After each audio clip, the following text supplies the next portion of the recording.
Panorama Sardo, in collaborazione con Cofimer, il primo consorzio di garanzia collettiva fidi a sostegno del terziario, in Sardegna. Suentu, vini nuovi da terre antiche.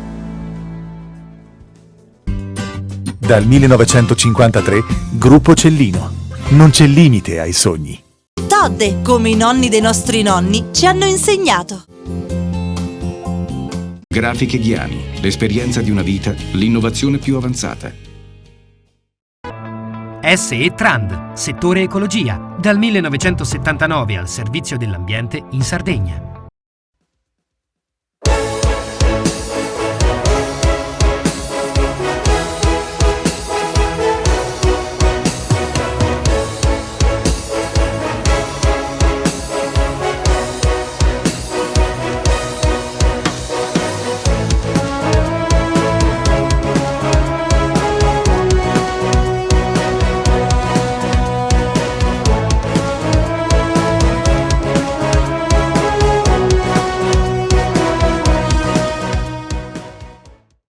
Buonasera, ben ritrovati a Panorama Sardo. In questa puntata parleremo di medicina. Lo faremo con l'addio e la Lectio Magistralis di Gavino Fa, grandissimo professore universitario che ha dato il via alla carriera di tantissimi sanitari in Sardegna. Poi parleremo ancora di medicina e soprattutto per quel che riguarda il tavolo regionale della medicina di genere. Parleremo anche di teatro, ma esordiamo in questa puntata parlando di uno dei temi che ci è più cari e che interessa i nostri telespettatori, quello delle energie. E abbiamo convocato nella nostra redazione Katiuscia Muscas, che avevamo incontrato in primavera con un grande programma. La sua azienda si chiama Progetica, era una SRL, adesso è diventata una società per azioni. Voglio sapere come vanno le cose, soprattutto perché so che il vostro lavoro è indirizzato al mondo rurale e nel corso di questa puntata avremo anche uno spazio dedicato al movimento dei pastori e alla loro protesta della scorsa settimana a Cagliari. Come va, Katiuscia? La nostra battaglia prosegue perché, essendo pionieri dell'agrofotovoltaico, abbiamo voluto proprio a livello nazionale cercare di inserire in tutti i modi all'interno del PNRR l'agrofotovoltaico, perché reputiamo che dall'agricoltura ci possa essere un connubio perfetto tra energia e la produzione di culture specifiche collegate proprio all'agrofotovoltaico. È vero, Katiuscia, che quando lei per la prima volta ha parlato di fotovoltaico molti anni fa, non si sapeva neanche di cosa si poteva trattare. Sì, assolutamente sì. Quando io nel 2008 ho iniziato questa missione, chiamiamola così, perché era un mondo che nessuno conosceva, ma già si partiva dal Trattato di Kyoto, quindi comunque la riduzione delle emissioni, perché non dimentichiamo che tutto questo grande disordine è collegato alle emissioni di CO2, quindi il famoso buco nell'ozono, quindi diminuire le emissioni attraverso la riduzione di energia prodotta da fonti fossili. Quindi agrofotovoltaico proprio per produrre energia. Noi adesso stiamo lavorando per creare un'energia al chilometro zero, quindi produrre l'energia dove si consuma o comunque in prossimità dove si consuma, e quindi sempre collegato al progetto che avrà il primo step del 2030, che prevede il 55% di energia da fonte rinnovabile. C'è da dire che dal nostro primo incontro in aprile sono cambiate molte cose. Abbiamo alle spalle 200 giorni di guerra che hanno portato a una grande difficoltà nell'approvvigionamento energetico. Noi ci domandiamo, ma siamo pronti oggi a livello di istituzioni, Stato e Regione, a contribuire, a dare una mano a questa progettualità? Allora, diciamo che è un grande cambiamento culturale. Quando parliamo di transizione ecologica stiamo parlando di un cambiamento epocale, è come se stessimo facendo un'altra rivoluzione industriale. All'inizio del Novecento si passò dal cavallo al motore a scoppio. Oggi il motore a scoppio inquina, quindi crea il problema della produzione di CO2 che sta in qualche modo ammalando il pianeta. Non lo dico io, ma lo dicono le migliaia di scienziati. Quindi in questo momento dobbiamo fare un passaggio di testimone dal motore a scoppio, chiamiamolo così, all'elettrico e non solo, magari un motore che va a biocarburanti. Questi biocarburanti possono essere prodotti proprio dalle energie rinnovabili e l'agricoltura in questo momento, che avrà nella stessa maniera un grande cambiamento, la farà da padrone, perché o i biogas oppure la produzione di energia nelle aree agricole, che in qualche modo dobbiamo cercare di non togliere. Ecco, ma lei questa sensibilità da parte del mondo rurale, dalle associazioni di categoria, l'ha colta? In parte no, perché questo cambiamento è davvero molto forte, quindi dal 2008 naturalmente abbiamo fatto passi da giganti, quindi le persone oggi, quando parli di fotovoltaico, e oggi iniziano ad abbracciare molto quel sistema, perché tra l'altro è la formula vincente e unica per togliere i grandi consumatori, ma non solo, anche i piccoli consumatori, dalla morsa elettrica, che è quella che sta creando il grosso problema. Quindi la transizione ecologica sta creando anche disordini politici, geopolitici. Ecco perché questa guerra. Perché stiamo togliendo un grande business del gas e lo stiamo spostando in una produzione che poi il gas o il petrolio non servirà più. Però parliamo delle aziende, le aziende hanno bisogno dell'energia per produrre, lavorare e continuare a sostenere gli stipendi dei dipendenti. Questo è un grande problema, perché finché dobbiamo organizzarci in famiglia, bene o male ci si stringe e si risolve, ma in azienda è un problema, perché devono assolutamente correre a dei cambiamenti infrastrutturali, ma stando attenti anche alle grandi speculazioni, perché quando c'è un problema, quando c'è una guerra, quando c'è una grande difficoltà, gli speculatori sono dietro la porta. Però è pieno di professionisti molto seri a cui loro si possono rivolgere. Adesso lei mi deve ricordare qual è l'investimento che ha previsto per legge lo Stato, il governo Draghi, che riguarda il mondo rurale. So che ci sono delle agevolazioni soprattutto per i più giovani che entrano nel settore. Allora, l'agricoltura, secondo il PNRR, diciamo che subirà dei grossi stravolgimenti, proprio perché il PNRR prevede questo cambiamento di infrastruttura.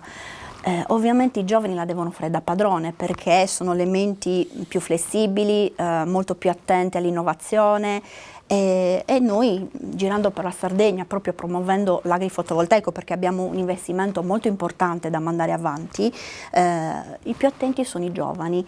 E il PNRR solo per l'agrofotovoltaico ha previsto 1,5 miliardi per tutta Italia. Poi ci sono ovviamente tutti gli investimenti. Quindi ci sono anche contributi a fondo perduto? Sì, in parte, non totalmente, però arrivano sino al 75%, dipende dai casi. Bene, Katiuscia Muscas, grazie. Tra i suoi clienti, tra quelli interessati al fotovoltaico nel mondo rurale, ci sono sicuramente i pastori.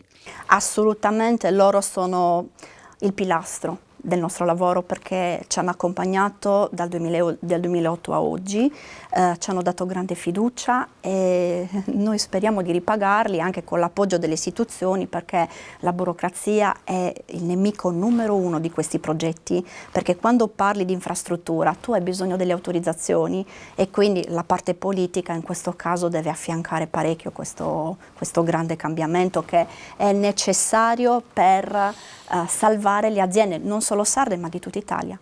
Grazie davvero Katiuscia Muscas. Adesso stacco della regia, dopodiché la linea passa a Saramon che ci racconta che cosa è successo la scorsa settimana davanti al Consiglio regionale e riguarda proprio i pastori.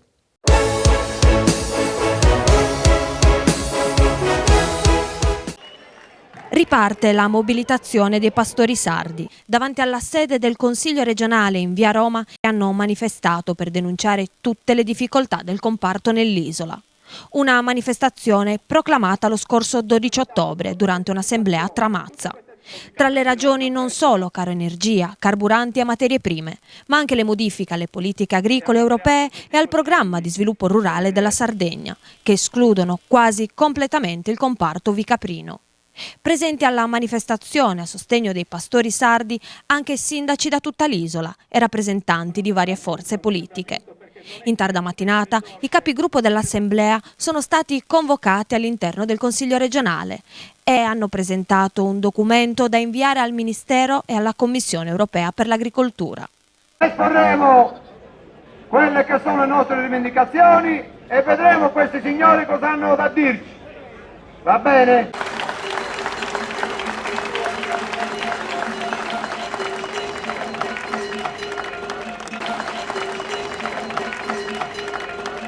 Purtroppo siamo qua perché la situazione sta diventando insostenibile.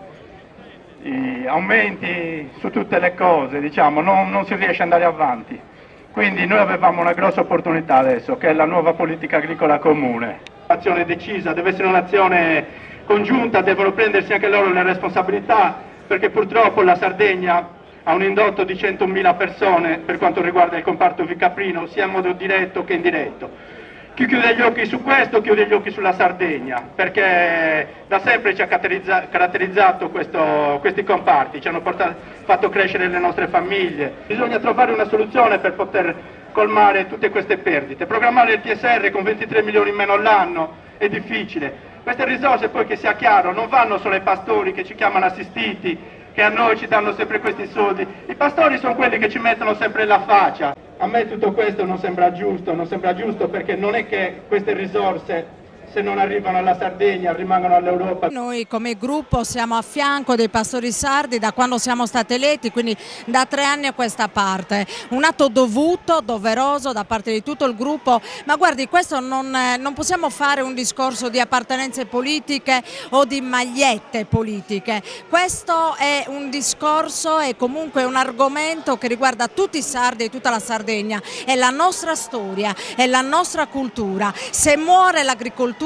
se muore la pastorizia, muore la Sardegna, quindi bisogna intervenire subito, anzi siamo fortemente in ritardo, quindi massimo sostegno alla nostra storia e alla nostra cultura.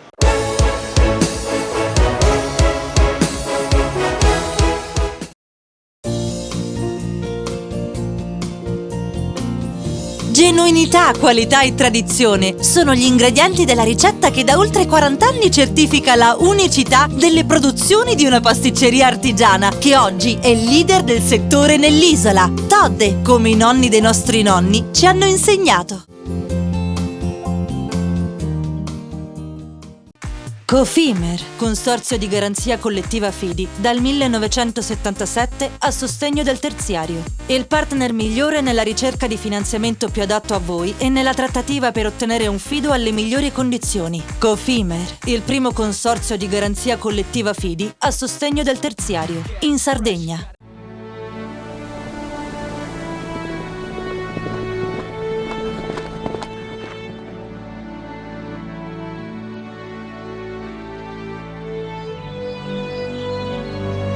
Nel cuore della Sardegna esiste un luogo dove natura e bellezza si incontrano. È qui che nascono i vini della cantina Suentu.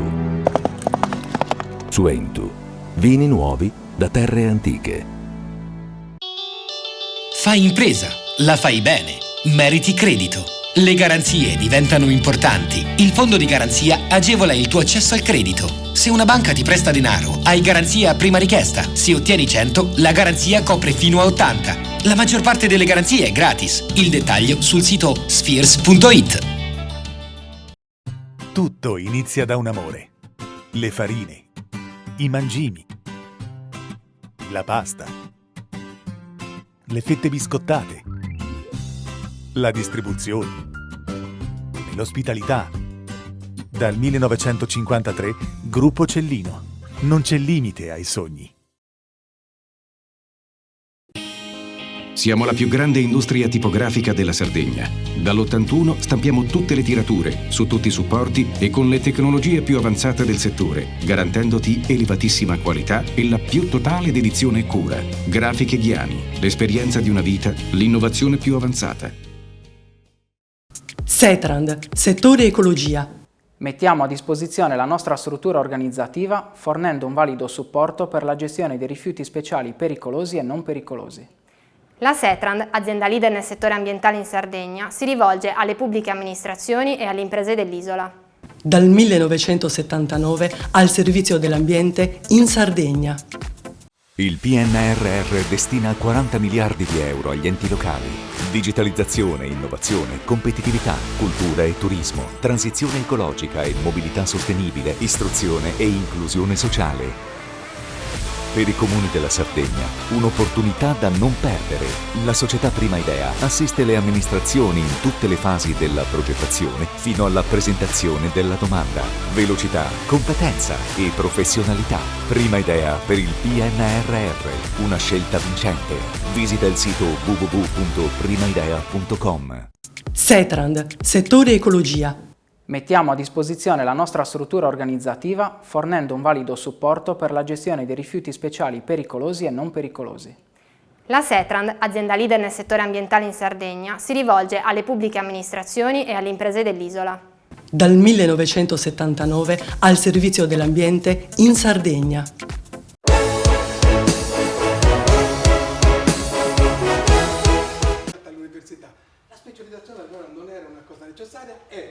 Il professor Gavino Fa, direttore della divisione di anatomia e istologia patologica dell'azienda ospedaliera universitaria, docente nel corso di laurea magistrale della facoltà di medicina e chirurgia dell'Ateneo del Capoluogo, ha chiuso con i colleghi, amici, collaboratori e allievi un ciclo accademico scientifico di ricerca e insegnamento di oltre mezzo secolo. Classe 52, originario di Masullas, professore ordinario di anatomia patologica, ha diretto la scuola di specializzazione ed è stato preside della facoltà di medicina e chirurgia. Ha presieduto il collegio dei professori ordinari di anatomia patologica. Ha diretto e fondato il centro interdipartimentale di simulazione medica avanzata. Ha insegnato e svolto ricerche su vari ambiti disciplinari in diverse accademie nazionali ed estere. Tra questi malattie e tumori primitivi del fegato, patologie tratto gastrointestinale, ghiandole salivari. Ha partecipato alla stesura del protocollo d'intesa tra le università di Cagliari e Sassari e la regione Sardegna per la creazione delle aziende miste ospedaliero-universitarie. Ha coordinato la riorganizzazione delle 41 scuole di specializzazione, ha curato l'istituzione delle scuole di chirurgia plastica, fisica sanitaria e neurochirurgia e ha coordinato la nascita di 6 corsi di laurea triennale delle professioni sanitarie, di una laurea specialistica e di numerosi master. Nella facoltà di medicina ha introdotto i manager didattici.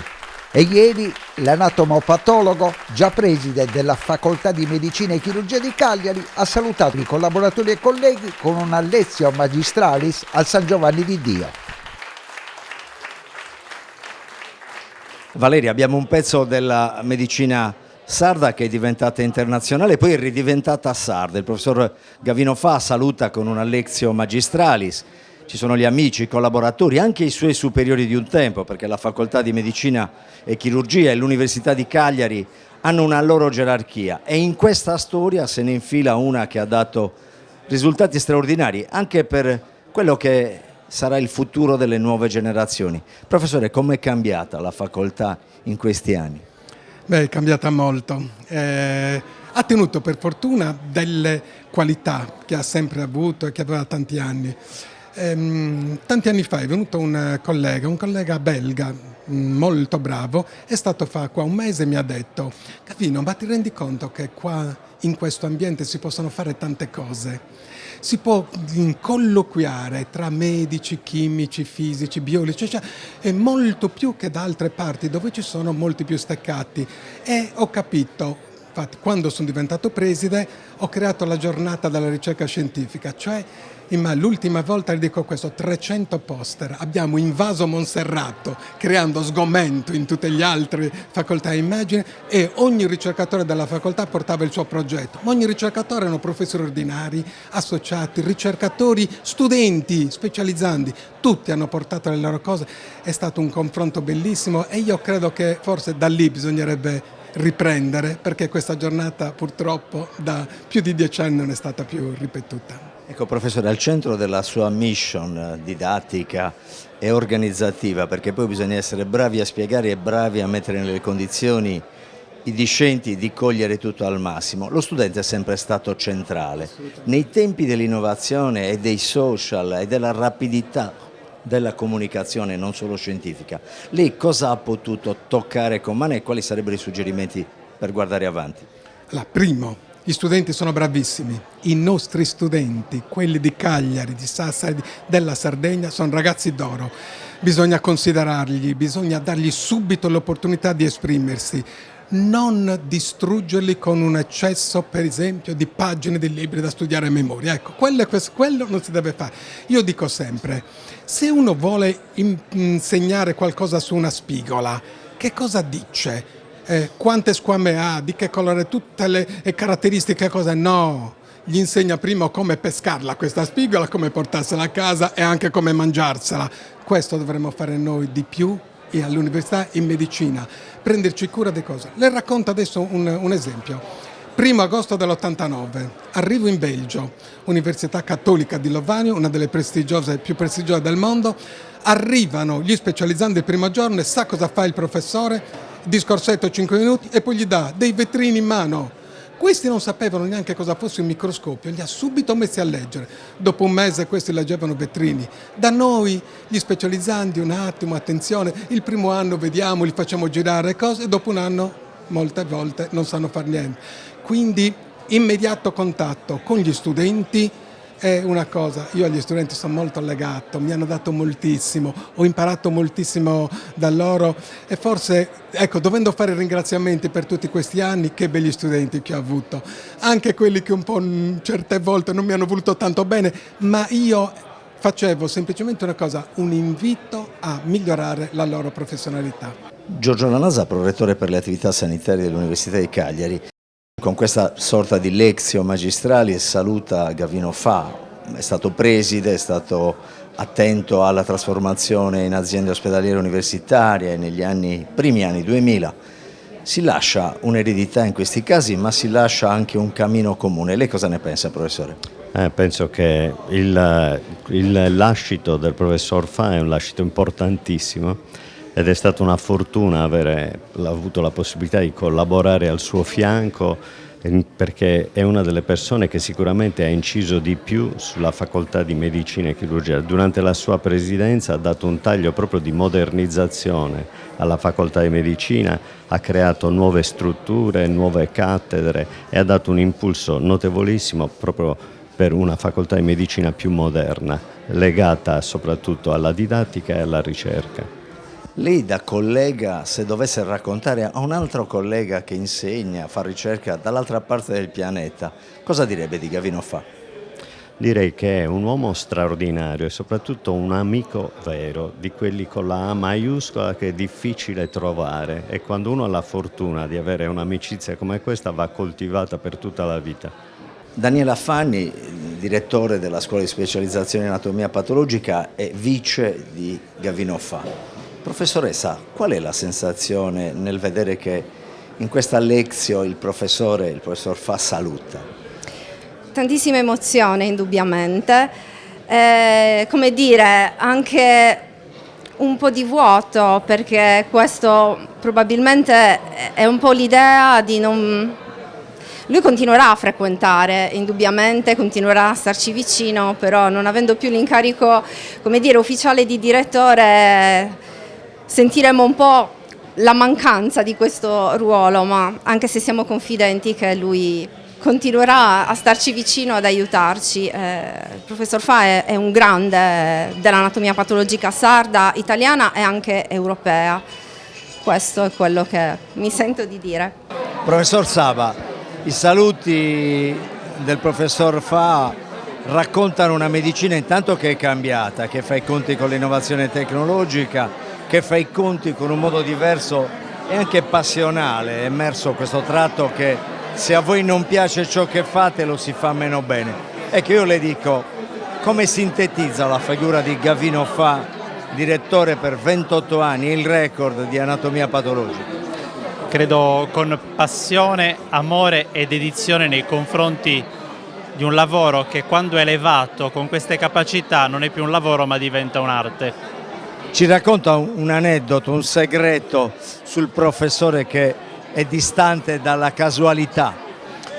In realtà l'aneddoto è quello di un professore caratterizzato da grande umiltà, che quando incuriosito da un ragionamento dialoga quasi come pari anche con quello che è uno studente o con un giovane che sta iniziando la carriera accademica, e questo è il segno che contraddistingue le persone di grande caratura. Gavino è stato una delle prime persone che ho conosciuto a Cagliari.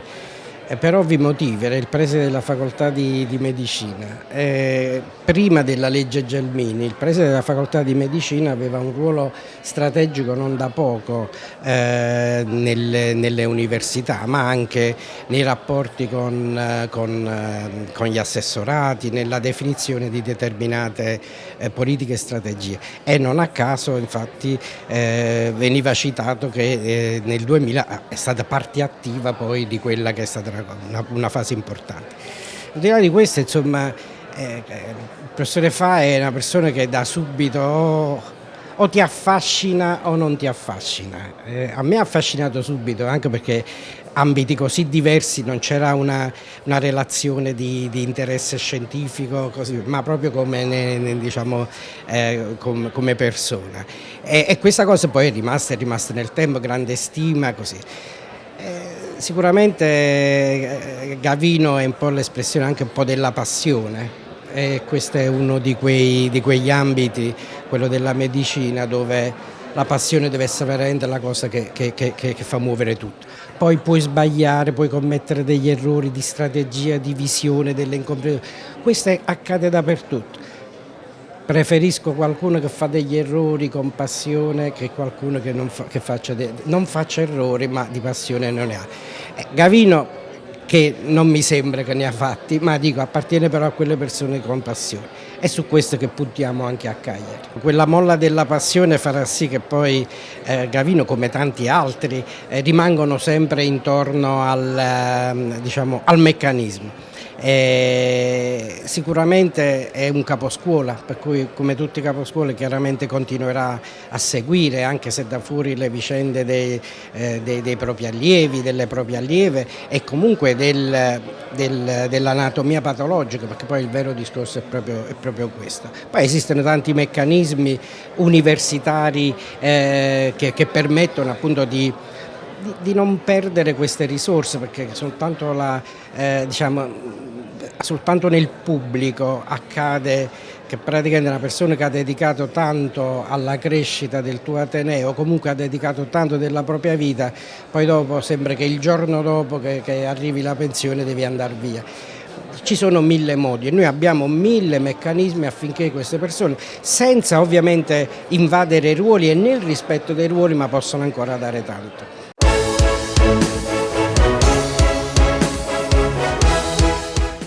Cofimer, consorzio di garanzia collettiva Fidi, dal 1977 a sostegno del terziario. Il partner migliore nella ricerca di finanziamento più adatto a voi e nella trattativa per ottenere un fido alle migliori condizioni. Cofimer, il primo consorzio di garanzia collettiva Fidi a sostegno del terziario, in Sardegna. Genuinità, qualità e tradizione sono gli ingredienti della ricetta che da oltre 40 anni certifica la unicità delle produzioni di una pasticceria artigiana che oggi è leader del settore nell'isola. Todde, come i nonni dei nostri nonni ci hanno insegnato.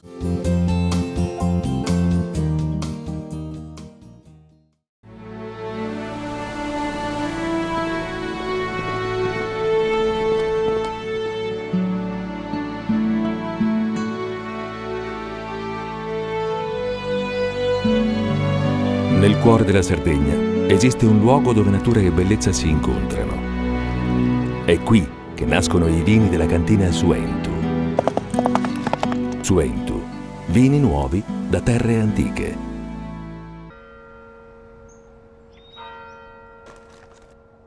E tu? Filiere ghinisesi. È nata la pasta Ercole.0, l'unica di filiera sarda al 100%, certificata dal grano alla tavola. Scopri il nuovo gusto Cellino nel tuo supermercato di fiducia.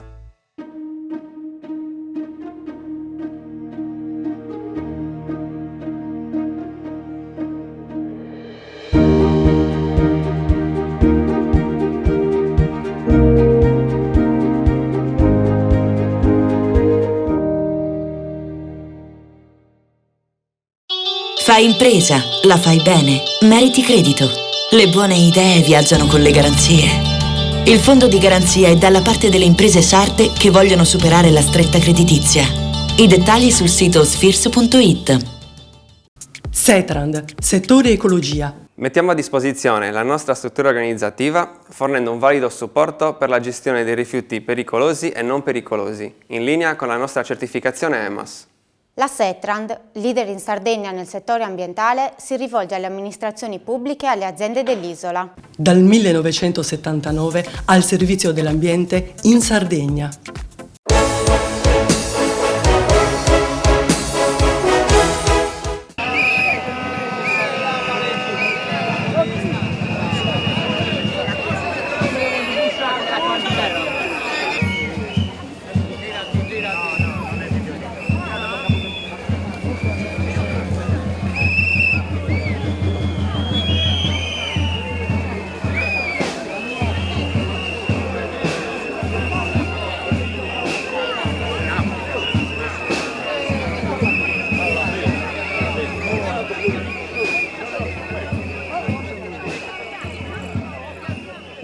Riviviamo insieme i momenti di questo fine settimana con la partecipata manifestazione unitaria sulla sanità organizzata dai sindacati CGIL, CISL e UIL, uniti per proporre delle soluzioni che possano permettere di arginare al più presto un problema diventato ormai emergenza, quello di non poter godere pienamente del diritto alla salute. A dare forza alla voce di protesta degli oltre 8.000 manifestanti accorsi da tutta la Sardegna anche il SIULP, il sindacato unitario dei lavoratori della polizia, rappresentato dal segretario Giuseppe Caracciolo, Legacop, l'Associazione Generale Cooperative Italiane e Conf Cooperative della Sanità, che invocano un ripensamento e una riorganizzazione dei sistemi di welfare verso una reale e forte integrazione nella dimensione sociale e sanitaria, tenendo conto dei diversi livelli di bisogno e di prossimità ai territori, obiettivo che la pandemia ha contribuito a mettere in risalto. Reparti ospedalieri che chiudono per mancanza di medici e operatori, pronto soccorso sovraccarichi, liste di attesa interminabili. La sanità sarda è al collasso. Siamo qui per chiedere a questo governo regionale uno scatto di reni, finalmente una risposta sui tanti drammi che la nostra gente vive. C'è bisogno di dare attuazione a questa riforma che ha superato l'ASL Uni, che ha previsto le nuove ASL che ancora sono un'incompiuta. Fino ad oggi abbiamo assistito alla spartizione di poltrone, all'individuazione di manager e dirigenti, ma non abbiamo ancora visto gli effetti che questa riforma avrebbe dovuto portare. Ci aspettiamo interventi immediati per il superamento delle liste d'attesa, il vero dramma, la ripresa degli interventi che vengono sistematicamente posticipati e ci aspettiamo soprattutto un'attenzione rispetto agli organici. C'è bisogno di rafforzarli, c'è bisogno di superare la condizione di precariato che tanti operatori oggi vivono e c'è bisogno di scorrere le graduatorie già esistenti. Questi sono i primi passi per iniziare a dare le prime risposte. Dopodiché vorremmo che si avviasse un tavolo permanente dove si discutesse della vera riforma che ancora si deve attuare, di come si vuol parlare di salute, di come si vuol parlare di sanità nella nostra regione nei prossimi anni. E quali sono le vostre proposte concrete? Beh, le proposte concrete sono innanzitutto il completamento degli organici che passano dall'attuazione degli atti di indirizzo di cui tanto si parla ma che ancora non hanno visto la loro attuazione. È lì che si definiscono appunto gli organici e si definiscono le risorse necessarie per far funzionare il sistema. Dopodiché abbiamo bisogno di parlare di un nuovo modello di salute. Noi pensiamo che parlare di salute oggi superi la condizione di solo sanità, ovvero dell'intervento solamente quando la patologia è conclamata. Dobbiamo iniziare a parlare di prevenzione, di vera prevenzione, dobbiamo iniziare a parlare di territorio dove realmente queste cose si possono attuare. Quali sono le vostre proposte per risolvere questo male della sanità sarda? Intanto occorre un impegno straordinario. Chiediamo al Presidente della Giunta di aprire immediatamente un tavolo al più alto livello di governo della giunta regionale, per poi aprirne anche un altro con il governo appena sarà necessario, per chiedere le opportune deroghe per una situazione difficile ed emergenziale sulla quale non è più possibile aspettare per ottenere le risposte. C'è una grande manifestazione di popolo, di CGIL, CISL e UIL, anche di molte associazioni che hanno aderito, i sindaci e tante organizzazioni in Sardegna che aderiscono a una protesta che unifica tutti. Il Presidente deve aprire quest'ultimo scorcio di legislatura con l'apertura di un tavolo con il sindacato per governare le emergenze in campo, a partire dalla sanità, per continuare con le questioni che attengono al lavoro, il contrasto alla povertà, le politiche sociali e quanto altro ancora, le politiche di sviluppo. Ma oggi siamo qui per la sanità ed è importante, importantissimo che il Presidente apra immediatamente il tavolo con CGIL, CISL e UIL. Interi reparti chiudono per mancanza di personale medico, per operatori. In che senso volete operare?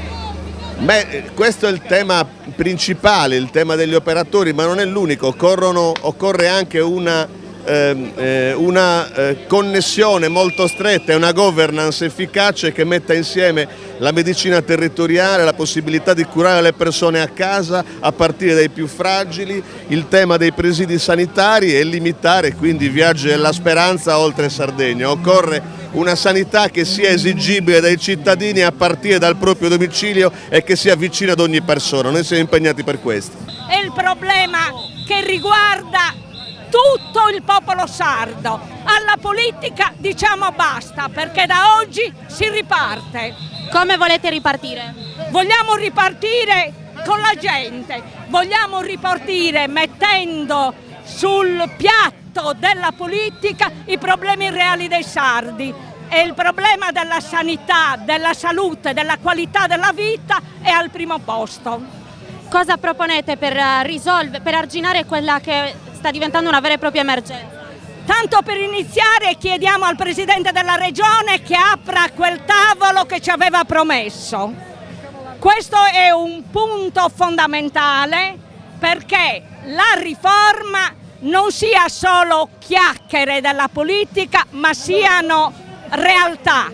Vogliamo che i precari vengano stabilizzati, vogliamo che si smetta sulle bugie, basta dire bugie sulla sanità sarda, vogliamo cose concrete e le cose concrete sono quelle che il cittadino sardo ha diritto alla pari del cittadino italiano e del cittadino europeo a un sacrosanto diritto, quello della salute. Presidente regionale dell'ANCI Emiliano Deiana, le chiedo qual è il peso della vostra presenza a questa manifestazione.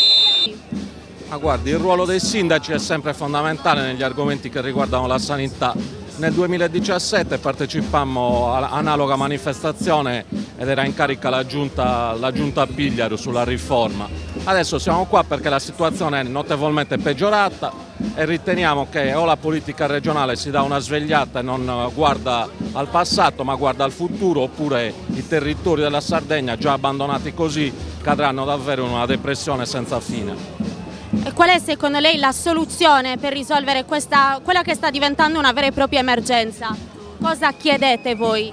La soluzione è che si riprenda tutto l'argomento della sanità senza atteggiamenti ideologici. L'altro giorno sono state emanate le linee guida della Giunta regionale per l'approvazione degli atti aziendali. Hanno scritto che bisogna applicare la riforma Arru-Pigliaru. Quella è una base di partenza, bisogna vedere quali erano le classificazioni degli ospedali, ricostruire le piante organiche e ripartire davvero dai territori più marginali. La Sardegna rappresenta l'area geografica al mondo col più alto tasso di incidenza di diabete di tipo 1. Noi siamo probabilmente l'unica regione in Italia a non avere un protocollo per l'inclusione del bambino con il diabete a scuola. È una cosa gravissima, siamo qua a manifestare questa grave criticità. Tutte le problematiche sono a carico delle famiglie. I genitori lasciano il lavoro per poter seguire i propri figli a scuola. Questa è una cosa che ha della vergogna gravissima che purtroppo noi stiamo vivendo quotidianamente. Siamo qua per manifestare il diritto allo studio e il diritto alla salute delle persone con diabete. Grazie. Alla salute anche nei territori, non soltanto a Cagliari, ma anche nelle periferie, a Nuoro, a Olbia. Chiediamo che medici, perché ormai non abbiamo più medici, guardie mediche, medici di base. Chiediamo il diritto alla salute come presupposto per vivere nel nostro territorio. Come vede il problema della sanità in Sardegna? Guardi, la sanità in Sardegna è un disastro, c'è stata una riforma e una controriforma che non hanno sortito i benefici attesi dai sardi, c'è un disimpegno totale sul centro e sulle periferie e come tale c'è una forte esigenza di rimettere in sesto un sistema perché non si può arretrare sui diritti di cittadinanza. Questa è una regione invece che sui diritti primari ha fatto un marcia indietro incredibile, adesso c'è il piano di ripresa e resilienza, però ci sembra che la regione sia fortemente in ritardo. Dobbiamo recuperare i tempi, si deve riaprire un tavolo con le forze sociali perché assolutamente su questi temi, e la sanità è nodale, centrale, fondamentale, non si può arretrare, non siamo stati a un punto così basso, c'è stato il disimpegno dei presidi minori, la nostra è una regione da 24.000 km² che non si può permettere un declino nelle periferie. Le periferie sono scomparse nella programmazione sanitaria, ma sono scomparsi anche centri importanti, penso alla sanità nuorese ma non solo, penso all'Iglesiente, penso al Mediocampidano, penso all'Ogliastra, penso alla Gallura, stiamo parlando penso all'Oristanese, ma anche tante altre realtà e come tale abbiamo chiamato in piazza la nostra gente e non nego con emozione che mi ha stupito questa marea di persone che oggi sono qua per dire alla Giunta regionale che su questo problema bisogna assolutamente invertire la rotta. Il lavoro, la sanità sono al centro dei diritti su cui non si può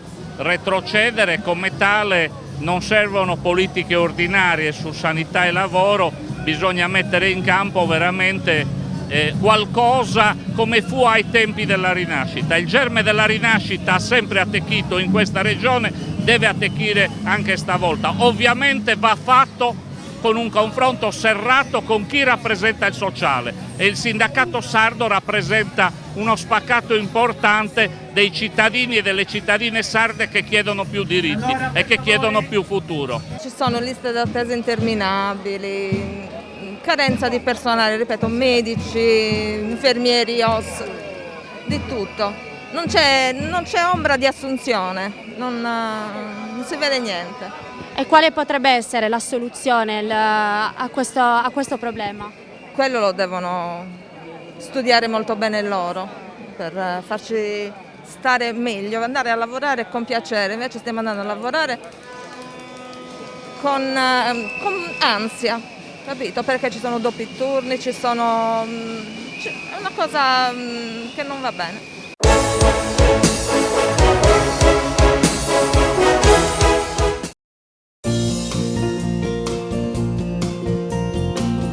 Genuinità, qualità e tradizione sono gli ingredienti della ricetta che da oltre 40 anni certifica la unicità delle produzioni di una pasticceria artigiana che oggi è leader del settore nell'isola. Todde, come i nonni dei nostri nonni ci hanno insegnato.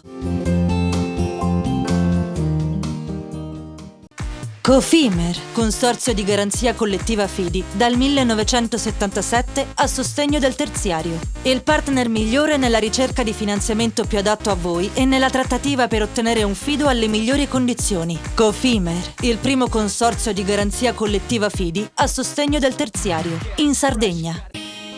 Siamo la più grande industria tipografica della Sardegna. Dall'81 stampiamo tutte le tirature, su tutti i supporti e con le tecnologie più avanzate del settore, garantendoti elevatissima qualità e la più totale dedizione e cura. Grafiche Ghiani, l'esperienza di una vita, l'innovazione più avanzata. Tutto inizia da un amore. Le farine, i mangimi, la pasta, le fette biscottate, la distribuzione e l'ospitalità. Dal 1953, Gruppo Cellino. Non c'è limite ai sogni. Fai impresa, la fai bene. Meriti credito. Non c'è solo il credito bancario. Con i mini bond e le cambiali finanziarie coperti dal fondo di garanzia, i tuoi progetti trovano nuovi investitori che credono in te. Contatta Spheres.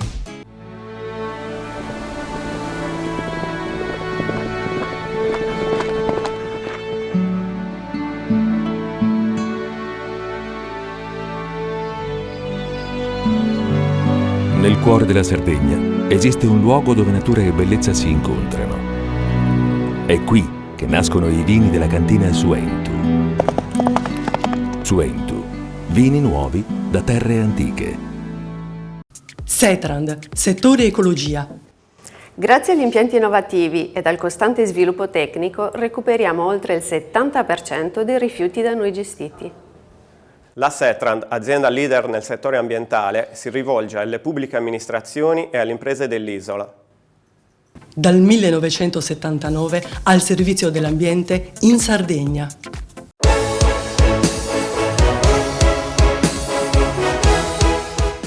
Da venerdì mattina a domenica sera nel cuore di Castello è in programma TEM Sardinia, acronimo di Tourism Experience Management, alla scoperta di un mondo chiamato Sardegna, con 4 aree immersive all'interno della passeggiata coperta, allestite dall'architetto israeliano Nir Silvan e realizzato dall'azienda sassarese Character di Antonello Fadda. Gli stessi protagonisti dello scenografico allestimento realizzato 2 settimane fa per Archeologica. La nuova fiera turistica regionale prevede una serie di appuntamenti all'aperto e negli stand per far conoscere dettagliatamente l'offerta territoriale al di là di quella classica legata al balneare. Storia, tradizioni, cultura, cammini religiosi, il meglio dell'enogastronomia, il turismo esperienziale, le raccolte multimediali e i libri dedicati alla nostra regione, con la promozione di convegni, dibattiti, tour da un capo all'altro dell'isola e soprattutto l'incontro con gli operatori del mercato delle vacanze internazionali, con l'invito a TEM di giornalisti specializzati del settore turistico e di 40 buyer in arrivo da tutto il mondo. Assessore, quali sono le differenze fra Archeologica e TEM? Le differenze sono importanti perché ciò che stiamo organizzando, la prima fiera del turismo esperienziale in Sardegna, la facciamo ancora una volta a Cagliari, la passeggiata coperta, tende a promuovere con 4 tematiche diverse quello che sia il concetto della destagionalizzazione, allungare la stagione. Temi importanti, ma la cosa più importante è che ci saranno oltre 55 operatori turistici che rappresentano tutta la Sardegna, i maggiori rappresentanti dei posti letto e del resto della Sardegna. Ci sono 40 buyer e 4 vengono da tutto il mondo e 4 vengono dall'America. Quindi noi tocchiamo il turismo attivo, quello sportivo, che sta dando grandi risultati, ma tocchiamo anche il turismo religioso, gli eventi identitari, tocchiamo il turismo archeologico, tocchiamo soprattutto il turismo enogastronomico. Ma come? Noi chiediamo a chi fa parte di questo progetto, a chi vuole sottoscrivere con noi questo accordo, quindi gli operatori turistici, che nel periodo estivo, quando hanno i loro clienti, i turisti, gli propongano queste 4 tematiche e li facciano visitare i luoghi, provare l'enogastronomia, il turismo attivo, ecco, le parti appunto quelle spirituali, quelle che sono per noi care, i temi religiosi, gli eventi identitari, che la Sardegna ha tanti eventi identitari. Ecco, noi questo accordo lo vogliamo sottoscrivere, lo vogliamo proporre, lo vogliamo annunciare a tutto il mondo. Vogliamo dire che c'è una Sardegna che va oltre il mare, non solo mare. Questa è una grande opportunità di confronto e raggiungere e accarezzare quel sogno, un'isola che viva tutto l'anno. L'altro giorno era a Monaco, praticamente quasi in giornata. Abbiamo fatto un grande evento enogastronomico, c'erano dei tour aperti tedeschi, si sono praticamente sottoscritti quasi dei contratti. Un operatore tedesco porterà circa 1000 persone qui dalla Germania. Pensate un po', una sola operatrice tour operator che era presente, ma c'erano tanti presenti. Quindi andare nel mondo per poi portare il mondo in Sardegna, farci conoscere.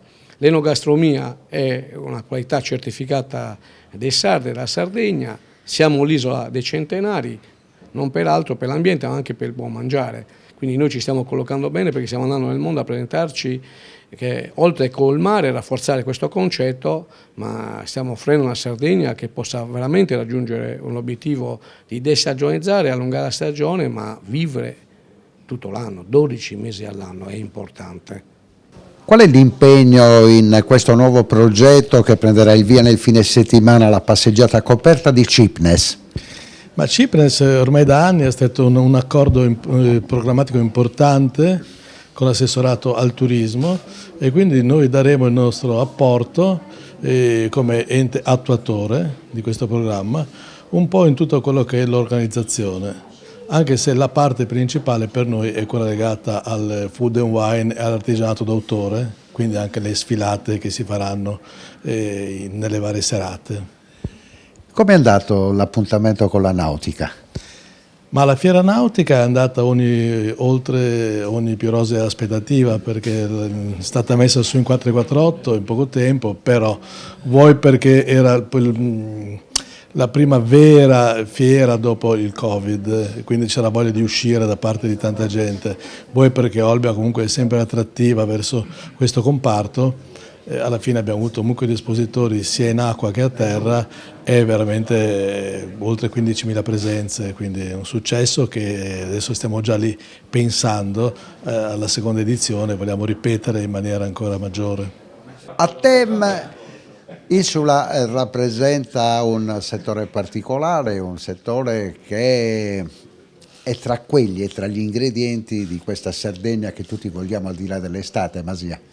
Sì, diciamo che Insula è il programma di marketing territoriale che racconta la vera anima della Sardegna. La mission di questo progetto è quello proprio di raccontare una Sardegna che oltre, diciamo, al valore naturalistico delle sue spiagge è accompagnata da 4 grandi temi che sono quelli dei sentieri del turismo enogastronomico, dell'archeologia, i sentieri della tradizione dei cammini religiosi e i sentieri del turismo attivo e sportivo. Quindi raccontiamo Sardegna attraverso questi tematismi.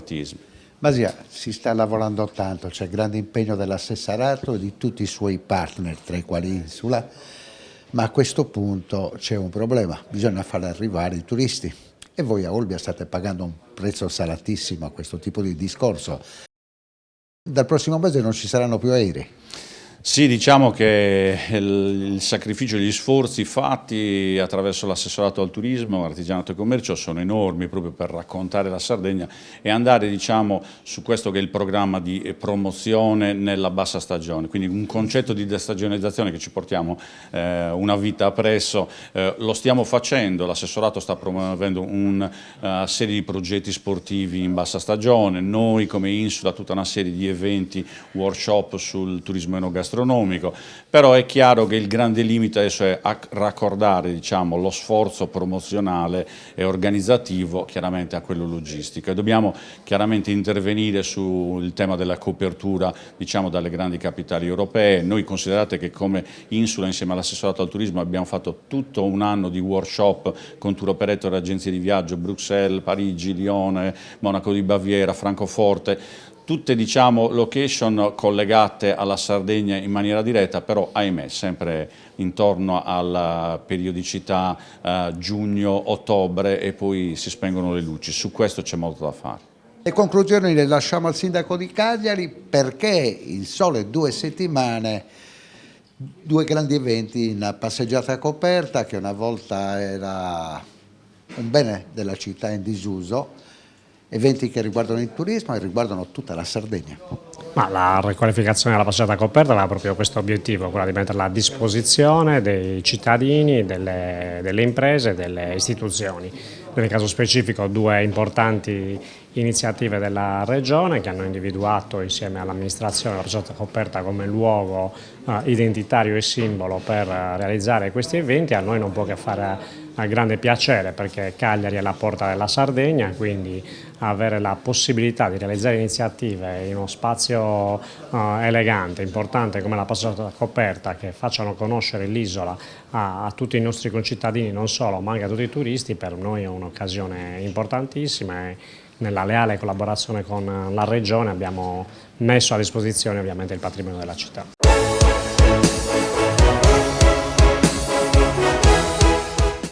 Cofimer, consorzio di garanzia collettiva Fidi, dal 1977 a sostegno del terziario. Il partner migliore nella ricerca di finanziamento più adatto a voi e nella trattativa per ottenere un fido alle migliori condizioni. Cofimer, il primo consorzio di garanzia collettiva Fidi a sostegno del terziario, in Sardegna. Genuinità, qualità e tradizione sono gli ingredienti della ricetta che da oltre 40 anni certifica la unicità delle produzioni di una pasticceria artigiana che oggi è leader del settore nell'isola. Todde, come i nonni dei nostri nonni ci hanno insegnato.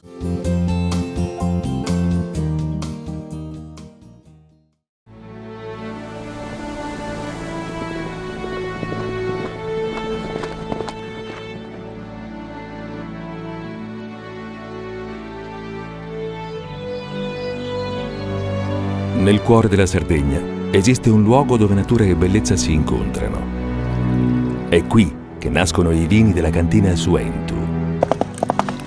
Suentu, vini nuovi da terre antiche. Fai impresa, la fai bene, meriti credito. Le garanzie diventano importanti. Il fondo di garanzia agevola il tuo accesso al credito. Se una banca ti presta denaro, hai garanzia a prima richiesta. Se ottieni 100, la garanzia copre fino a 80. La maggior parte delle garanzie è gratis. I dettagli sul sito sfirso.it.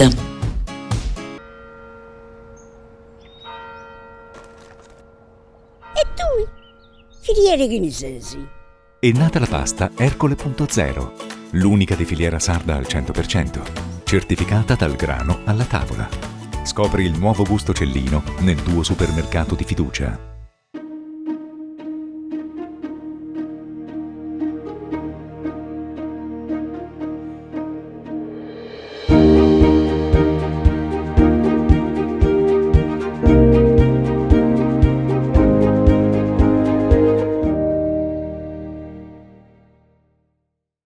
Setrand, settore ecologia.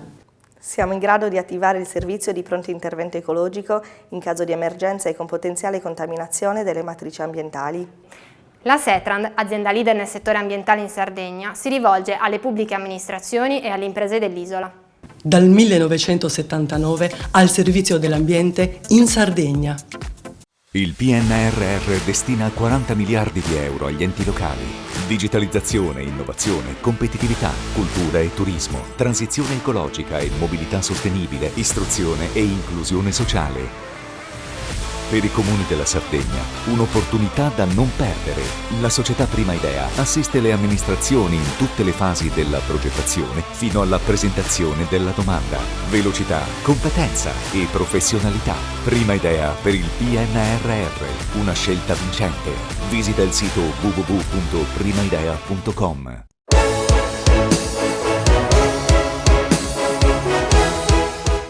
Una rassegna ambiziosa per confermare l'esperienza di successo di Acroama, che da oltre 40 anni propone a Cagliari un'offerta di alto livello culturale che ha lo scopo principale di avvicinare un numero sempre più vasto di spettatori, specie tra le nuove generazioni, al teatro. Famiglie e teatro è l'occasione per la promozione e divulgazione delle produzioni emergenti del teatro sardo e prevede 4 spettacoli per un contenitore di arte, suoni e passione. In scena Baracche Burattini con Pinocchio, di Teatro Tragodia. C'erano una volta Santa Lucia e la Befana, di Gatta sul tetto che scotta. Jonathan un marinaio, di Le Compagnie del Cocomero, e Cipollino, di Teatro Libero Palermo. In breve, musica, ironia, commedia, tecnologia, ritmo, viaggi, indagini e comicità, per una combinazione di artisti e compagnie di qualità e un pubblico vasto e eterogeneo. Teatro Contemporaneo 2022 prevede invece 5 spettacoli con opere tratte da testi contemporanei e da biografie di autori in calendario dal 2 novembre al 17 dicembre. Tra le opere Casa Rosmer di Acroama, Molly Bloom del Teatro Scientifico, XYZ, dialoghi leggeri tra inutili generazioni di teatri di vita, Darwin Inconsolabile di Sardegna Teatro e A Number del Teatro Libero. Valerio, si parla di teatro di qualità, si parla di 2 rassegne che segnano da sempre la vita culturale di Cagliari e sono gestite dalla compagnia Acroama al Teatro delle Saline. Siamo all'interno, vedi, ci sono alle nostre spalle praticamente quello che sarà l'apertura con una performance molto importante. Ho qui con me la direttrice e regista di Acroama, Elisabetta Pod. Elisabetta, Cosa raccontiamo a questo pubblico? Allora, raccontiamo intanto che la stagione del teatro contemporaneo parte il 2, 3, 4 e 5 novembre. Parlo di 4 giorni perché sono 4 abbonamenti diversi. È un pubblico che ci segue fedele, però aumenta anche ogni anno. E apriamo la stagione con Casa Rosmer di Ibsen, con la regia sempre intelligente e imprevedibile di Rui Madeira, un regista portoghese che già diverse volte è venuto qui in Sardegna con le sue produzioni. È un rapporto molto interessante e proficuo che diciamo che portiamo avanti da anni. E questa è una produzione che lui fa con attori della compagnia Croma che lavorano con noi o che hanno lavorato. Questo è quindi l'apertura della stagione. Giuseppe Boi, Brendel in Casa Rosmer, che peraltro apre la rassegna teatro contemporaneo. Chi interpreta e qual è la forza di questo personaggio? Brendel è il personaggio di rottura, se vogliamo, è quello che arriva da fuori. È un raffinato aristocratico, però ridotto in condizioni, diciamo così, apparentemente pietose, di cui lui non gliene importa niente, perché lui rappresenta la verità, rappresenta la realtà dei fatti contro tutto un insieme di costruzioni, di sovrastrutture di quella borghesia dell'Ottocento che Ibsen con grande sagacia ha individuato, ricostruito e rappresentato. Gli abiti sono quelli di scena, quelli che lei indossa. Se dovesse dare un messaggio a chi si appresta a venire al Teatro delle Saline per vedere la rappresentazione, in una frase quale sarebbe? Non è facile dirlo in una frase. In due. In linea di massima direi che è molto importante vedere, sentire come un testo del 1886 possa aver individuato elementi attuali, caratteristici della nostra società. Per cui quello che io posso dire è questo: se venite a sentire, a vedere questo spettacolo, potrete avere la possibilità di leggere avvenimenti che ci stanno riguardando tutti, perché sembra quasi incredibile, no? Che nell'886 si potesse non prevedere, ma immaginare come le cose si sarebbero evolute. È molto interessante da questo punto di vista, molto importante. Quando arriva il momento di lanciare 2 stagioni importanti come quella del teatro contemporaneo e di Famiglia Teatro, cosa si pensa? Quali sono gli obiettivi da raggiungere in tema di abbonamenti, in tema di fidelizzazione, in tema di biglietti? Beh, intanto quando noi prepariamo la stagione, qualunque stagione sia, si muove in teatro tutta una serie di competenze che noi grazie a Dio abbiamo, dagli organizzatori agli addetti stampa alla pubblicità, quindi sono tantissime cose che creano poi il prodotto che il pubblico vede finito. È un impegno grandissimo.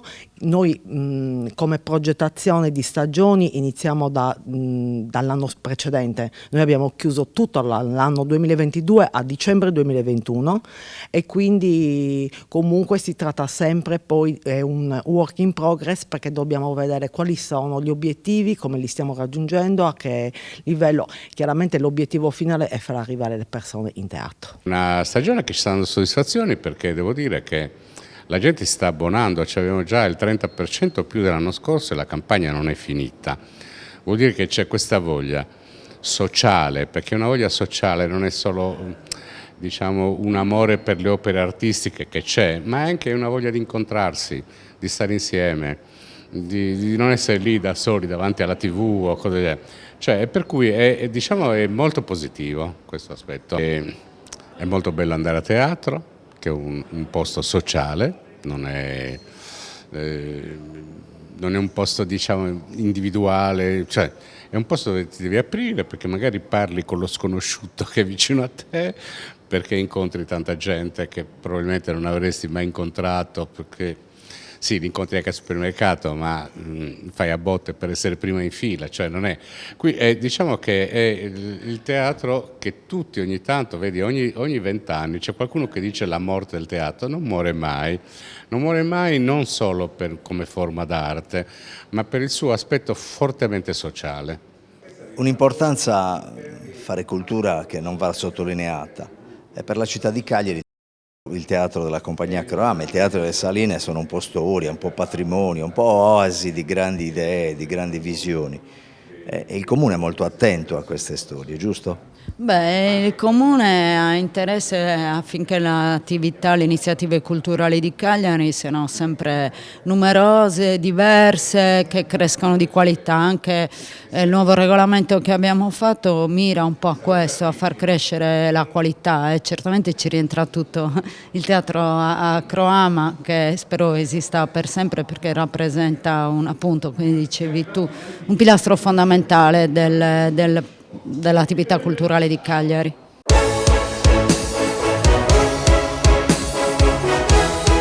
Valerio, ci troviamo a Mogoro, anfiteatro comunale, Culture Festival col maestro Simone Pittau. Benvenuto a Panorama Sardo.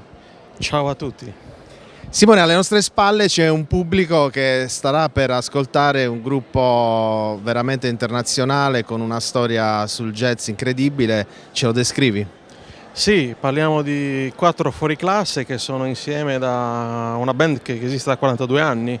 Ci sono state alcune sostituzioni tra alcuni musicisti, ma il pianista è sempre lo stesso, Russell Ferrante. Bob Mintz si è aggiunto in seguito, dopo qualche anno, ma c'è anche lui di 30 anni e passa. Poi William Kennedy, lo stesso, è stato l'ultimo batterista che esiste nella band da più di 20 anni. E ultimo Dan Alderson, bassista australiano di Perth, che suona con loro da 7 anni, formidabili. Una band, come dicevamo prima, storica, ma da musicista posso dire individualmente 4 fuoriclasse. 4 fuoriclasse che parlano la loro lingua, nessun altro musicista può parlare quella lingua. Possiamo dire che Mogoro risponde sempre in modo positivo agli eventi che tu vai a creare come direttore artistico del festival, nonché ideatore.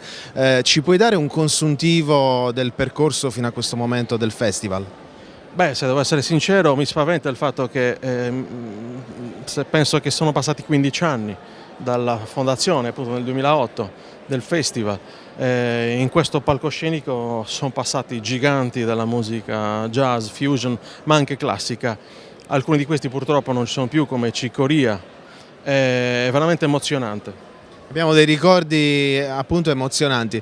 Ti chiedo, Simone, dalla bellezza che dà la musica, quello che è il fascino appunto delle melodie, quanto è impegnativo il tuo lavoro, perché noi ti seguiamo molto volentieri da alcuni anni.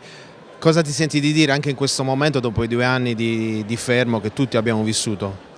Beh, diciamo che non siamo fermati neanche durante il lockdown. Abbiamo realizzato degli eventi jazz molto belli con artisti sardi di valore in streaming, quindi il festival non si è mai fermato. Chiaramente dopo il lockdown è stata una bellissima ripresa, poter avere ospiti band straniere dall'Inghilterra, dagli Stati Uniti, come nel caso di stasera. C'è un artista che vorresti portare sul palcoscenico sardo? Diciamo che sono passati tutti in questo palcoscenico, anzi da parte loro, parlo di Marcus Miller, Pat Metheny, gli stessi Yellow Jackets, gli Spyro Gyra, non vedono l'ora di tornare. Quindi non solo la sardità intesa come location ma anche come mentalità? Assolutamente sì, sono artisti che stranamente, ma non so se sia una coincidenza, ma si trovano tutti a loro agio a suonare in questo palcoscenico, ma soprattutto all'interno di questo festival che diciamo, ha dei valori molto importanti, che è quello di educare i giovani, ispirare i giovani alla musica. A proposito di ispirazione, prima di goderci questo concerto con le immagini del nostro Antonio Carta, vorrei chiederti se dovessi e potessi fare una domanda all'assessore di riferimento per quanto riguarda la cultura, il turismo e lo spettacolo in Sardegna, cosa gli chiederesti? Beh, innanzitutto se venisse ogni tanto a vedere qualche spettacolo sarebbe la testimonianza migliore, più di qualsiasi bando, di qualsiasi documento, proprio poter di persona attestare quello che cerchiamo di fare da tanto tempo.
Genuinità, qualità e tradizione sono gli ingredienti della ricetta che da oltre 40 anni certifica la unicità delle produzioni di una pasticceria artigiana che oggi è leader del settore nell'isola. Todde, come i nonni dei nostri nonni ci hanno insegnato.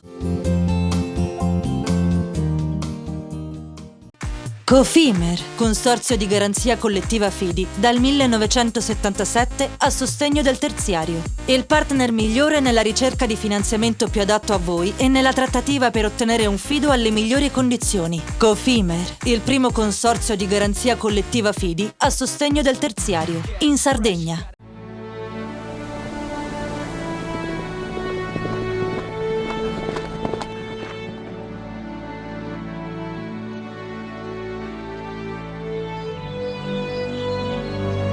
Nel cuore della Sardegna esiste un luogo dove natura e bellezza si incontrano. È qui che nascono i vini della cantina Suentu. Suentu, vini nuovi da terre antiche.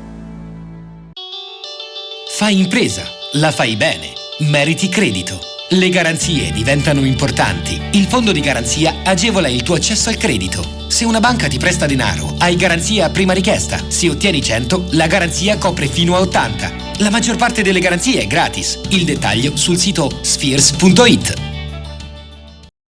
Tutto inizia da un amore. Le farine, i mangimi, la pasta, le fette biscottate, la distribuzione e l'ospitalità.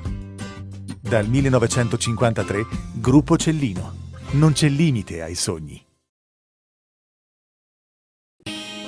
Siamo la più grande industria tipografica della Sardegna. Dall'81 stampiamo tutte le tirature, su tutti i supporti e con le tecnologie più avanzate del settore, garantendoti elevatissima qualità e la più totale dedizione e cura. Grafiche Ghiani, l'esperienza di una vita, l'innovazione più avanzata. Setrand, settore ecologia. Forti delle nostre competenze e dei nostri mezzi, realizziamo bonifiche di siti inquinati anche da amianto. La Setrand, azienda leader nel settore ambientale in Sardegna, si rivolge alle pubbliche amministrazioni e alle imprese dell'isola. Dal 1979 al servizio dell'ambiente in Sardegna.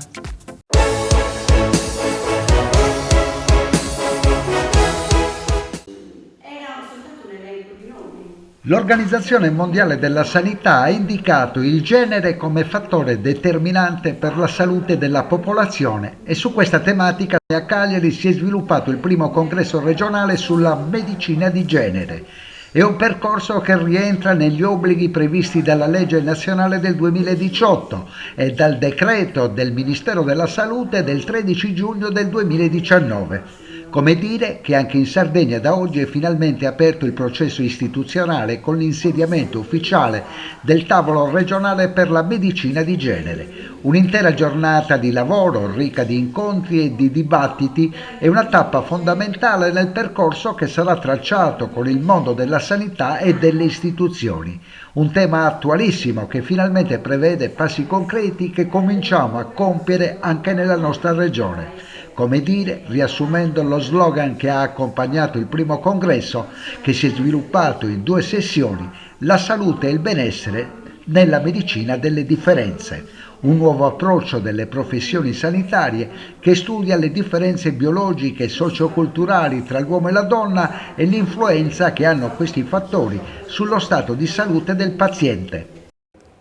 Il Piano Nazionale per la diffusione della medicina di genere prevede che vengano utilizzati tutti i dati e gli indicatori epidemiologici per cercare di esplorare meglio questo tema.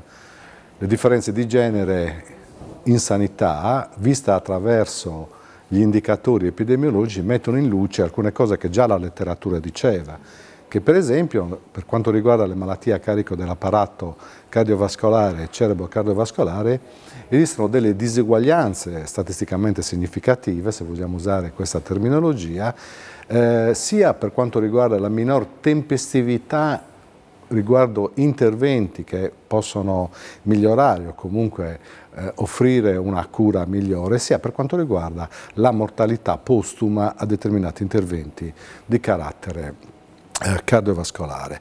Ecco, questi dati appunto che confermano già le ricerche della letteratura, riportati pur nel contesto regionale, pur non raggiungendo diciamo, una significatività statistica, per usare una terminologia diciamo, di carattere appunto metodologico, che anche nel nostro territorio esistono delle disuguaglianze, sia a livello di strutture erogatori di prestazione, sia a livello di territori dove evidentemente ci sono alcune problematiche di natura così, di intervento tempestivo che sono da affrontare e da risolvere. Quindi gli indicatori ci dicono che cosa succede nella realtà, nei contesti organizzativi, e ci danno anche delle indicazioni per intervenire in termini riorganizzativi. Quello che colpisce è che questo valore, che è conosciuto da molti anni, sia stato riconosciuto per legge solamente da 3. Sì, esiste, diciamo che l'Italia da questo punto di vista è stata all'avanguardia, perché ha legiferato in materia e ha predisposto un piano abbastanza articolato, abbastanza che diciamo, abbraccia numerose fasce o linee di intervento che vanno appunto dalla ricerca alla diffusione, alla comunicazione, all'attività di formazione, che ovviamente tutte le aziende del Servizio Sanitario Regionale devono prendere come orientamento. E anche le università, mi permetto di dire, devono comunque intervenire da questo punto di vista, quindi inserendo nei loro percorsi di laurea, tematiche che riguardano come intervenire per ridurre le disuguaglianze di genere. Disuguaglianze di genere che ovviamente è anche a sfavore del genere maschile, perché ci sono alcune indicatori che ci dicono che comunque ci sono delle disuguaglianze anche a sfavore del genere maschile, su cui occorre aprire anche lì delle riflessioni in termini di ricerca e di risposta di carattere clinico organizzativo. E nel corso del convegno si è parlato anche di un argomento molto importante che vede i sardi ai vertici delle classifiche nazionali come malattia, il diabete. Ci riassuma quello che è stato il suo intervento. Velocemente ribadiamo il fatto che la medicina di genere non è la medicina della donna, si è detto più volte durante questo convegno, è una medicina di precisione, è una medicina del bambino, della bambina, dell'adulto, maschio e femmina, dell'anziano e dell'anziana. Medicina di precisione perché serve fondamentalmente a identificare quali sono le terapie che possiamo utilizzare. Nell'intervento che ho fatto vedere proprio, con i tempi ridotti logicamente, non entrando nei dettagli, come esistono delle differenze del tipo di diabete tra uomo e donna che condizionano anche l'utilizzo dei farmaci specifici per uno o per l'altro. Riusciamo in maniera elementare a spiegare al telespettatore quali sono queste differenze? Le differenze fondamentalmente sono che nella donna si ha più un'insulinoresistenza, quindi c'è una resistenza alla terapia insulinica e quindi dobbiamo utilizzare farmaci di questo tipo insieme a farmaci che portano alla secrezione dell'insulina. Nell'uomo fondamentalmente, agli inizi logicamente del diabete, abbiamo una forte insulinoresistenza, che è l'unica che deve essere controbattuta. Un'altra cosa che è interessante da notare, questo per il diabete di tipo 2, ma per il diabete di tipo 1, che il diabete di tipo 1 che come sappiamo ci contendiamo la palma, se possiamo dire così, con la Finlandia, e in questi giorni l'abbiamo superata la Finlandia, siamo più noi con diabete di tipo 1 della Finlandia. Stiamo parlando di dati negativi. Negativi, certamente, una palma negativa questa volta. Il diabete di tipo 1 è una malattia autoimmune tutta particolare, perché le malattie autoimmuni di solito sono prevalenti nelle donne a un'età avanzata, il diabete colpisce i giovani e soprattutto i maschi. Quindi esiste una differenziazione anche nel diabete di tipo 1 che ci permetterà piano piano di capire meglio come approcciare terapeuticamente. Un'ultima cosa, nel momento della cura, chi è più bravo tra i due, l'uomo e la donna? Questo è un argomento molto interessante, perché penso che lei intenda il paziente. Certo. Però coinvolge un qualcosa di più complesso che la diade, ovvero sia il professionista e il paziente. Ed è molto complesso perché un uomo che visita un uomo è diverso da un uomo che visita una donna e da una donna che visita una donna che visita un uomo. Velocemente, la donna è molto più attenta, si prende più cura, come è abituata a prendersi cura anche della famiglia, l'uomo è più tecnico e si prende meno cura, tende soprattutto al suo stesso sesso, dimenticando che per esempio nel rischio cardiovascolare la donna non è seconda all'uomo. La donna purtroppo, e l'ho fatto vedere durante la presentazione, ha un'aspettativa di vita maggiore dell'uomo. E questo noi uomini siamo sempre stati gelosi. Ma la sua aspettativa di vita è gravata dal fatto che gli anni in più li passa più in malattia che nell'uomo. E questo viene dimenticato, perché la donna trascura la sua cura per curare la famiglia. L'organizzazione è stata di Gesuina Cherchi, che è nostra ospite in chiusura. Innanzitutto direi che questo vostro impegno della scorsa settimana è stato importante perché ha aperto il tavolo regionale che riguarda una materia prevista per legge che ancora in Sardegna doveva essere concretizzata. Sì, sì, certo. Noi siamo stati nominati diciamo nel 28 di marzo del 2022, un po' in ritardo se pensiamo che la legge è stata varata nel 2018, però il Ministero l'ha diffusa con il suo piano di applicazione nel 2019, poi è arrivata la pandemia che ci ha chiuso ogni cosa e diciamo abbiamo ripreso da poco con l'istituzione del tavolo. L'istituzione del tavolo però che cos'era? Una delibera con una serie di nomi che non è stato semplice diciamo, raccogliere in questo ideale tavolo delle personalità che fossero diciamo, in grado di mandare avanti un discorso del genere, perché di genere se ne parla, se ne abusa anche, però la medicina di genere è un qualcosa di diverso, non è la medicina della donna che molto spesso viene scambiata per essere la medicina della donna, ma è una medicina trasversale a tutti, maschi, femmine, e quindi non possiamo fermarci soltanto a dire che è medicina delle donne, no. Con il mandato che ho avuto ho raccolto intorno a queste professionalità che sono delle persone veramente in gamba. Abbiamo visto durante il convegno che c'è stato che hanno portato delle relazioni non fatte per oggi, diciamo per la giornata che noi abbiamo fatto il convegno, ma relazioni che sono state portate avanti negli anni scorsi, per cui ci siamo trovati con delle realtà, belle realtà che esistevano ma non erano conosciute. Quindi la mia idea era questa, presentare il tavolo regionale ma in modo diciamo di dare volto e corpo a queste persone e a questo tavolo. Vediamo di conoscere meglio la protagonista di questa intervista, che è originaria e residente a Orosei, avanti e indietro per Nuoro con una serie di incarichi negli ultimi 22 anni, l'ultimo dei quali la vede generale di un esercito di 300 persone che lavorano nel distretto di Nuoro al vertice di questa organizzazione. Come è stato il viaggio da psicologa a Orosei a numero 1 a Nuoro? È un viaggio di tanti anni.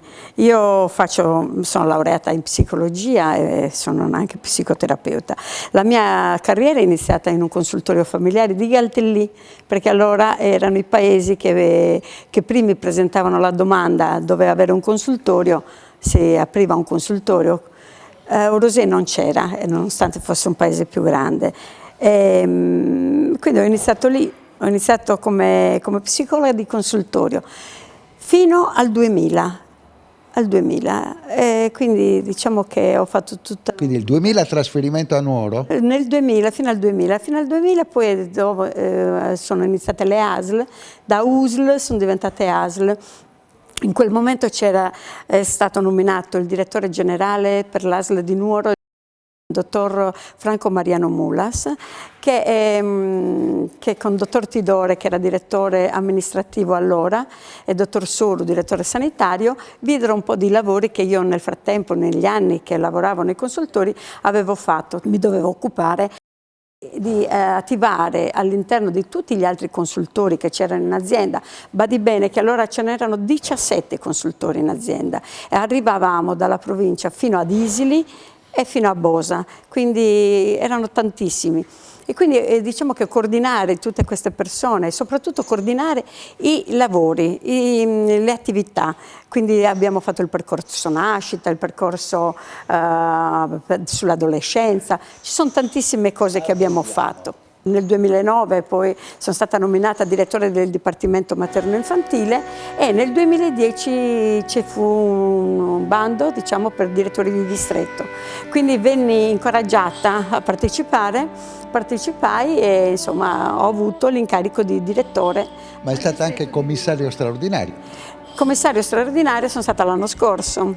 L'anno scorso sono stata chiamata a questo ruolo ed è stato un anno abbastanza pesante, importante.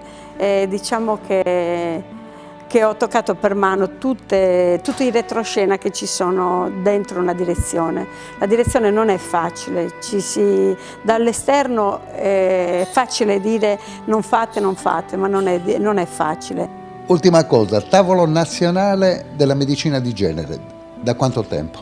Sono stata nominata il 9 gennaio del 2019 dalla Regione Sardegna, perché il Ministero chiedeva a tutte le regioni, nella conferenza Stato-Regioni, che secondo, diciamo, in ottemperanza della legge del 2018 venisse nominata un referente regionale e poi istituito il tavolo regionale. Io ho fatto appena in tempo ad insediarmi, l'unica riunione che abbiamo fatto in presenza ed era lo stesso giorno in cui è stato decretato che c'era il Covid a Roma con i 2 cinesi che erano stati ricoverati. Era il 28 di gennaio del 2019. E lì iniziava il dramma. Siamo ai titoli di coda. Per il tempo libero, a qualche minuto, come riesci a gestire tante cose? Guardi, io sono una mamma, una moglie di un imprenditore tra l'altro, che seguo, perché tutte le attività di mio marito è un'attività turistica, non apre un albergo senza che io vada a mettere a posto gli arredi, a mettere a posto i giardini, eccetera. Ci sono da quando avevo 14 anni con mio marito, per cui diciamo siamo un'anima e un corpo. Sono felicemente sposata da 40 anni, 13 anni prima, quindi 53 anni con mio marito.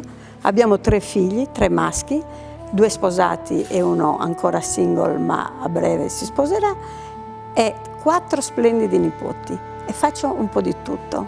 L'unica cosa è distinguere: il lavoro è il lavoro, l'hobby è quello di mio marito e la famiglia è al punto centrale.